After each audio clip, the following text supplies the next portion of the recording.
Bien, un gusto en saludarlos otra vez. Soy el docente Félix Peralta de la materia de Introducción al Derecho. El día de hoy vamos a ver lo que es el abordaje teórico, doctrinal, y que hace el profesor Carlos Santiago Nino en su texto de Introducción al Análisis del Derecho. Uno de los capítulos escogidos es el de la definición del derecho, el primer capítulo.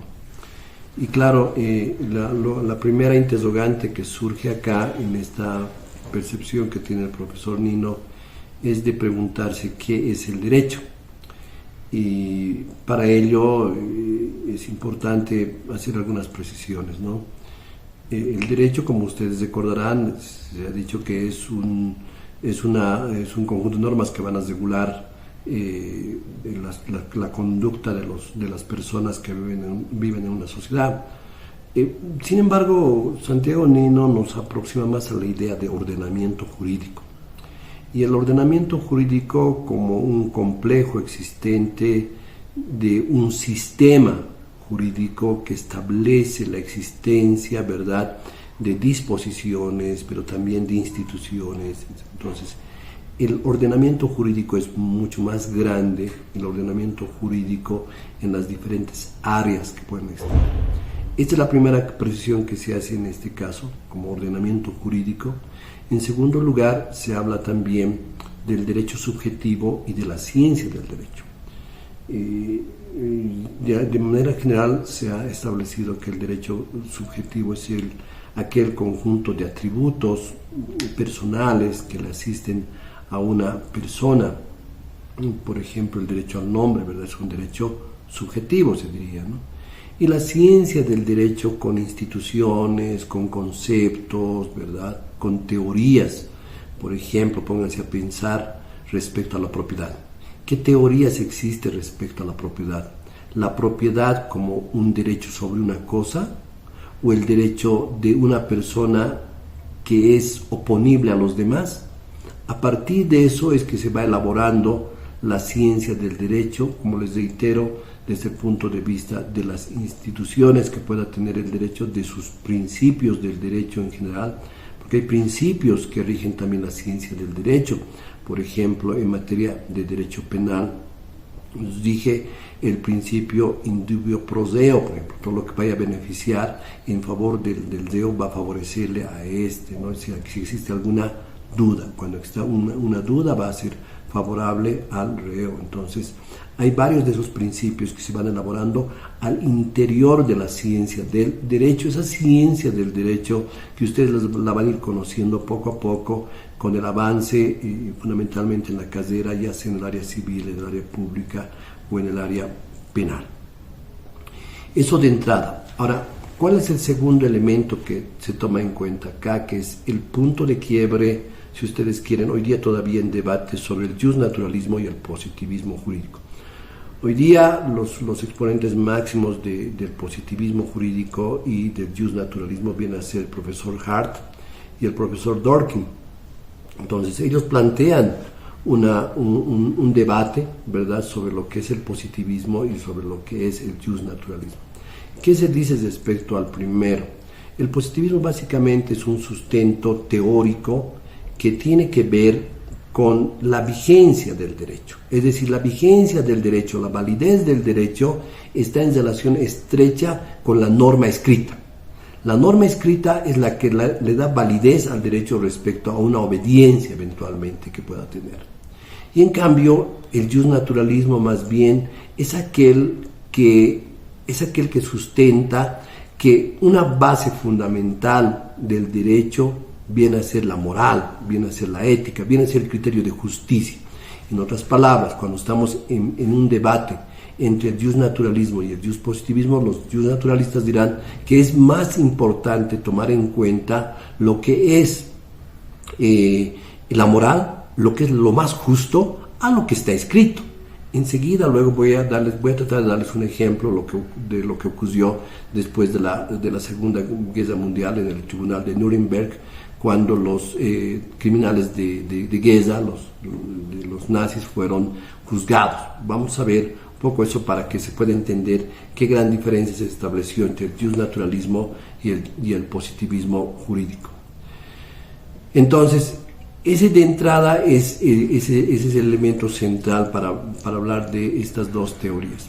Ahora, desde el punto de vista teórico se habla del juez Sempronio, que respecto al justnaturalismo señala que tal concepción puede caracterizarse diciendo que consiste en sostener dos tesis. ¿Cuáles son las dos tesis? La tesis de la filosofía ética, que sostiene que hay principios morales y de justicia universalmente válidos y asequibles a la razón humana. Y la tesis sobre la definición del concepto del derecho, donde un sistema normativo o una norma no pueden ser calificados de jurídicos si contradicen principios morales o de justicia. Ese es un tema importante para partir de principio, ¿no? Y tal vez aquí podríamos hacer ya un poco este tema que les decía del Tribunal de Nuremberg, ¿no? Resulta que después de la Segunda Guerra Mundial, los aliados, los que vencen la Segunda Guerra Mundial, deciden juzgar a los criminales de guerra, ¿no? Y los juzgan a algunos jueces incluso, ¿no? Los jueces van a un juicio y resulta que ellos dicen, pero nosotros hemos enviado a los judíos a los campos de concentración en base a una ley. Esa ley nos facultaba a nosotros a enviar a los judíos a estos lugares, a los campos de concentración. Es decir, nosotros hemos cumplido la ley. ¿Cuál es el delito que hemos cometido? ¿Verdad? Entonces, esa era una posición absolutamente positivista, porque la ley les mandaba a que los jueces dispongan el envío de judíos a los campos de concentración, y claro, muchos de ellos murieron, ¿verdad? Ustedes recordarán por la historia. Sin embargo, la tesis final fue la que estableció que si bien les mandaban a que puedan tener la autoridad a enviar a los judíos a los campos de concentración, sin embargo, eso iba contra la justicia, iba contra los derechos humanos, iba contra la propia moral respecto a la existencia del ser humano. Por lo tanto, ellos habrían transgredido principios del derecho desde el punto de vista de la justicia, desde el punto de vista de la moral, ¿verdad? Entonces, vean ustedes, una cosa, los jueces señalan diciendo que en cumplimiento de las leyes, ellos envían a la cárcel, que no tenían ninguna responsabilidad sobre eso porque se había pegado la ley. Pero cuando se va al juicio de Nuremberg, se establece que esas leyes, ¿verdad?, eran contrarias a la moral, eran contrarias a la justicia, eran contrarias a los derechos humanos, y por lo tanto ellos no deberían haber cumplido estas disposiciones. Por lo tanto, ahí surge, ¿verdad?, una verdadera dicotomía entre lo que es el justnaturalismo y el justpositivismo desde el punto de vista teórico del derecho. También se habla del escepticismo ético. Hay muchos juristas que identifican el positivismo con la tesis de que no existen principios morales, vean ustedes, ¿no?, y de justicia universalmente válidos, conocibles por medios racionales y objetivos. Por tanto, este escepticismo ético no es esencial a la posición positivista, el rechazo de la primera tesis del justnaturalismo. Es decir, esta tesis del escepticismo ético sostiene que si bien pueden existir algunos principios de carácter moral, de carácter de justicia, etc., sin embargo, estos no son aplicables en todo tiempo y en todo lugar, universalmente válidos, porque por supuesto hay culturas, hay visiones diferentes, hay una cosmovisión diferente respecto a determinadas cosas, ¿no? Entonces, por ejemplo, pónganse a pensar en el matrimonio de niños, por ejemplo, ¿no? Eso sería moralmente no ético en el mundo occidental, pero ético y aceptable en el mundo musulmán, por ejemplo, ¿no? Entonces, se tiene que, este escepticismo ético sostiene que este justnaturalismo, ¿verdad?, podría tener problemas respecto a su aplicación. También se habla del positivismo ideológico. Este positivismo va con la tesis de que cualquiera que sea el contenido de las normas del derecho positivo, este tiene validez o fuerza obligatoria y sus disposiciones deben ser obedecidas por la población, aplicadas por los jueces, haciendo caso omiso de los escrúpulos morales. Vean ustedes que es muy interesante esta posición, ¿no? Es decir, acá no importa el juez qué es lo que va a decir, que pueda hacer incluso contra la moral, que pueda hacer incluso contra la justicia.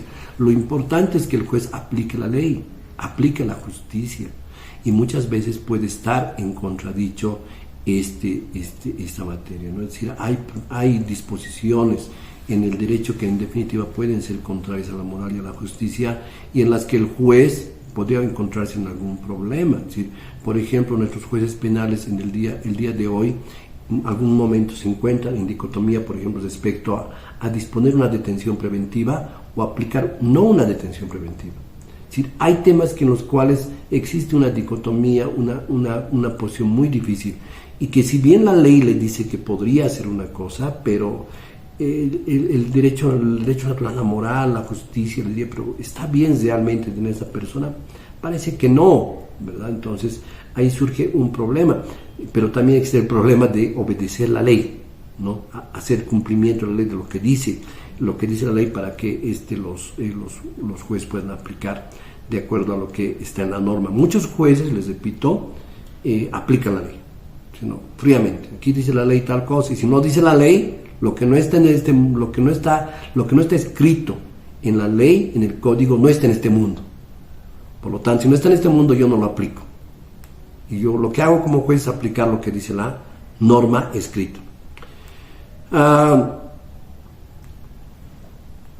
Eso respecto a algunas posiciones del positivismo, y hay alguna otra del formalismo jurídico, ¿no? El formalismo jurídico, que está donde el derecho está compuesto por preceptos legislativos o normas promulgadas por órganos centralizados y no por normas consuetudinarias y jurisprudenciales. Además, se sostiene que el orden jurídico es completo y sus normas no son vagas ni ambiguas. Kelsen no afirma que esta tesis sea relevante para la posición positivista. Vean ustedes, esta posición del formalismo jurídico respecto al positivismo habla de que la ley, que el ordenamiento jurídico en todo caso tiene en sustento en órganos que producen la ley, por ejemplo, órgano legislativo, ¿verdad? Normas que son promulgadas por este órgano, ¿verdad? Y que no tienen relación con aquellos elementos que tienen que ver con la costumbre o razonamientos de carácter jurisprudencial, ¿verdad? Y otro tema que es importante, ahí surgen dos elementos, estimados estudiantes, que tienen que ver con que este ordenamiento jurídico es completo. Ahí es importante, ¿no? Es completo, no se quiere mayor interpretación. Por lo tanto, dice, sus normas no son vagas ni ambiguas. Normalmente se establece que las normas no serían vagas, es decir, que no tendrían una interpretación específica, ¿no? Cuando son vagas, son muy generales las disposiciones del ordenamiento jurídico. En cambio, cuando son ambiguas, dan la posibilidad a una especie de contradicción. Pareciera que la norma dijera una cosa y al mismo tiempo dijera otra cosa. Y cuando son muy vagas, ¿verdad?, son muy genéricas, que no dan la precisión para la aplicación. En materia de derecho penal, por ejemplo, está prohibido, digamos, que las normas sean muy abiertas, muy generales, ¿verdad?, muy vagas, que tengan un contenido muy general. Lo vago, entonces, hace referencia a lo muy general, ¿verdad?, a lo muy amplio. Y en cambio, lo ambiguo hace referencia a probablemente la existencia de dos normas que sean ambiguas, que aparentemente presenten un grado de contradicción. Esto se va a ver fundamentalmente en el análisis de lo que es la filosofía jurídica. Tenemos el positivismo metodológico o conceptual. Según esta tesis, las proposiciones acerca de lo que el derecho dispone no implican juicios de valor y son verificables en relación a ciertos hechos observables. Empíricamente nos permiten admitir un grado de elección. Entre esta posición y la del justnaturalismo no implica tomar partido acerca de alguna cuestión filosófica profunda, sino acerca de una mera cuestión verbal. Ahora, ¿cuál es el planteo del realismo jurídico?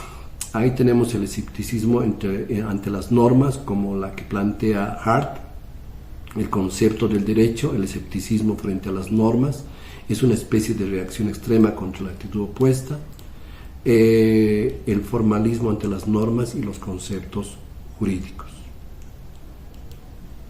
¿Cuál es el examen crítico del realismo? ¿Cuál es el papel de las normas jurídicas? Según los realistas del realismo jurídico, sostienen que hay que traer el derecho a la tierra, construir una ciencia del derecho que describa la realidad jurídica con proporciones empíricamente verificables. La ciencia del derecho consiste en predecir decisiones judiciales, entonces el derecho no es más que cierto conjunto de tales decisiones. Eso es importante, ¿verdad? Es decir, el derecho siempre va a llegar en algún momento a formar parte de las decisiones, no solamente judiciales, también de carácter administrativo, ¿no? En el ámbito judicial sí es el juez quien va a tomar ciertas decisiones respecto a la aplicación, interpretación de ciertos derechos, ¿verdad? En lo general, que arrancan y emerjan de normas jurídicas que según el positivismo jurídico no sean ni ambiguas ni sean vagas, ¿verdad? Entonces, a partir de esa claridad podrán tomar decisiones. Según Alfred Ross define el derecho vigente en el sentido del ordenamiento jurídico como el conjunto de directivas que probablemente los jueces tendrán en cuenta en la fundamentación de sus decisiones. Las corrientes realistas más razonables no eliminan las normas jurídicas del análisis jurídico, sino que proponen criterios verificables empíricamente para determinar cuándo las normas integran un sistema jurídico, dado que tenemos nuevamente las normas jurídicas en el centro de nuestro análisis. Pero hay que preguntarse, por supuesto, ahí, ¿qué vamos a entender por norma jurídica, ¿no? Entonces, esta parte va a tener un análisis en el siguiente capítulo, pero por supuesto vamos a ver la estructura de la norma jurídica fundamentalmente, que establece muchas veces una hipótesis jurídica y una consecuencia jurídica. Es decir, habla de un supuesto anterior, de un condicionamiento y posteriormente de una consecuencia, por ejemplo, lo que ocurre en materia penal, ¿verdad? Pónganse a pensar una estructura de esta naturaleza. El que se apoderare de bien mueble incurrirá en la sanción de privación de libertad, etc. Entonces, ahí vean ustedes que existe una estructura de la norma jurídica, una hipótesis jurídica que establece que el que se apoderare de bien, y la consecuencia jurídica es la de ser privado de su libertad. Por lo tanto, existe una condición, es decir, si se cumple la condición establecida en la norma, viene la consecuencia. Pero ahora, claro, no es la única naturaleza de normas que existen, ¿no? Sí, existen diferentes clasificaciones de normas jurídicas. Entonces diríamos que la naturaleza de la norma jurídica fundamentalmente es de carácter prescriptiva, es decir, que ordena, que manda la realización de un hecho, como les habíamos manifestado, ¿no? El establecer una norma prohibitiva, por ejemplo, que diga que si cometes un hecho, tienes la consecuencia, pero es un elemento, la naturaleza respecto a la condición de la norma. Hay otros elementos consiguientes que tienen que ver, por ejemplo, con el origen de la norma. ¿De dónde proviene la norma? ¿Cuál es la validez de la norma? ¿Cuál es la fuente del derecho en este caso, ¿no? ¿Cuáles son las fuentes de validez de las normas? Que es otro elemento importante a tomar en cuenta. Por ejemplo, en épocas pasadas teníamos al soberano. El soberano, la norma jurídica no era más que la voluntad del soberano que debería ser cumplida por los súbditos.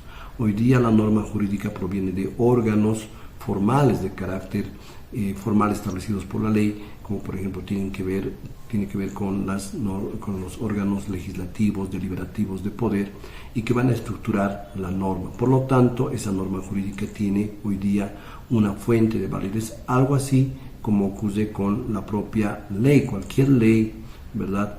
Su validez va a depender mucho de cuál es su procedencia. Es decir, si tenemos, por ejemplo, una resolución, simplemente vamos a ver si realmente es válida. Habrá que preguntarse, depende de qué. Depende si la ley acepta está de acuerdo a lo que dice la ley. Ahora, ¿esa ley será válida? ¿Será legítima? Depende. ¿Depende de qué? Depende de lo que diga la Constitución. Entonces, la Constitución en última instancia va a ser el ordenamiento máximo normativo que va a establecer la validez de una norma jurídica. Y esa norma jurídica de validez, como ustedes recordarán, tiene que ver mucho con el establecimiento de derechos, con el establecimiento de garantías que tienen que ver con las personas y que entre sí se rescata efectivamente el aspecto positivo de la norma, que es muy importante para la seguridad jurídica, por supuesto, pero que también establece la parte de la moral, de la justicia. Muchas veces hay casos en los que nos encontramos en esa discrepancia, si valga la palabra, ¿verdad?, entre aplicar la ley positiva, que puede ser en algún caso injusta, como les había manifestado en el caso del Tribunal de Nuremberg, o aplicar tal vez la moral, tal vez aplicar la justicia, ¿no? Ese es un tema que hoy día todavía está en debate y con seguridad va a estar en debate mucho tiempo, ¿no? Entonces, estos aspectos deben considerarse a tiempo de analizar lo que dice la norma propiamente dicha. Entonces, en el siguiente capítulo ya vamos a tratar de ver un poco el concepto de la norma jurídica, las categorías de la norma jurídica como tal, y a partir de lo cual vamos a poder entender un poco con mayor precisión de lo que es este abordaje que hace el profesor Nino. ¿Okay?